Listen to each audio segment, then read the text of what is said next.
Problème 6. On a une grenouille qui est sur le bord d'un étang avec des nénuphars devant elle et elle peut faire des sauts jusqu'au troisième nénuphar, donc soit des sauts de 1, de 2 ou de 3.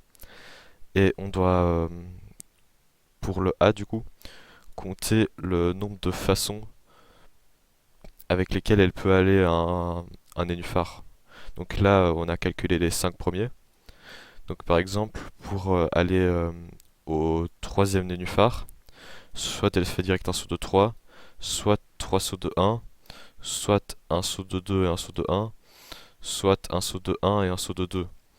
Donc ça fait 4 possibilités. On les a toutes comptées jusqu'au nénuphar 6 et ça nous donne une suite classique avec S1, S2, S3.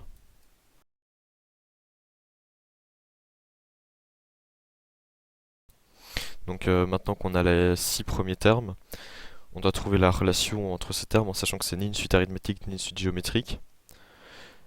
Et donc le truc c'est que à chaque fois c'est les 3 premiers termes de la suite qui sont égaux à celui d'après. Donc 1 plus 2 plus 4 c'est égal à 7, mais 4 plus 7 plus 13 c'est égal à 24. Donc la suite s'écrit sous cette forme-là.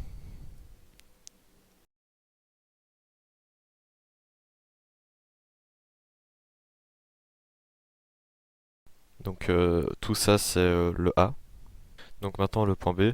Donc avec du coup la suite qu'on a trouvée, donc ça, on doit calculer les 10 premiers termes de la suite.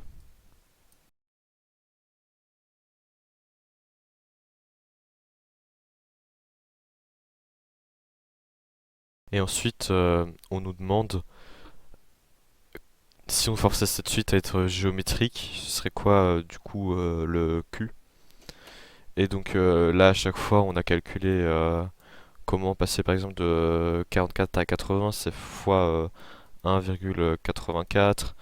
De 80 à 149, c'est 1,839. Et du coup, on a fait la moyenne de tout ça. Et on est arrivé à Q égale plus ou moins 1,84. Donc ensuite, au point C, on nous demande combien de nénuphars la grenouille doit avoir devant elle pour qu'il y ait 1 million de possibilités d'atteindre le dernier nénuphar.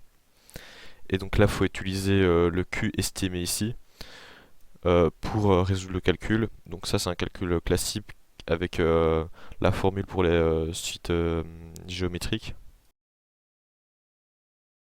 La formule, c'est ça. Et là, on va juste remplacer par nos éléments. Et du coup, on arrive à un n qui est égal à 23,65. Et donc à S24, il y aura plus de d'un million de possibilités d'arriver du coup au 24e nénuphar. On prend S24 parce que c'est 23,65 et il faut au moins 10 millions, donc on va pas prendre 23. Et donc au D, on nous demande de prendre la formule trouvée en A pour vérifier si notre Q est vraisemblable en supposant que notre suite est géométrique. Et donc on va vérifier avec un calcul que voici. Donc ça c'est notre formule de base. À chaque fois qu'on a un n plus 3, n plus 2, n plus 1, en fait c'est égal à... enfin Sn plus 3 c'est égal à Sn fois Q exposant de 3 du coup. Et on va faire la même chose pour Sn plus 2 et Sn plus 1.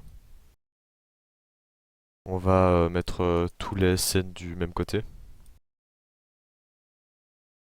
Et là on va mettre Sn en évidence. Ensuite on va passer Sn de l'autre côté, donc on va faire les deux côtés divisés par Sn. Et 0 divisé par Sn ça fait toujours 0, donc ça nous fait 0 égale moins Q exposant Q plus Q au carré plus Q.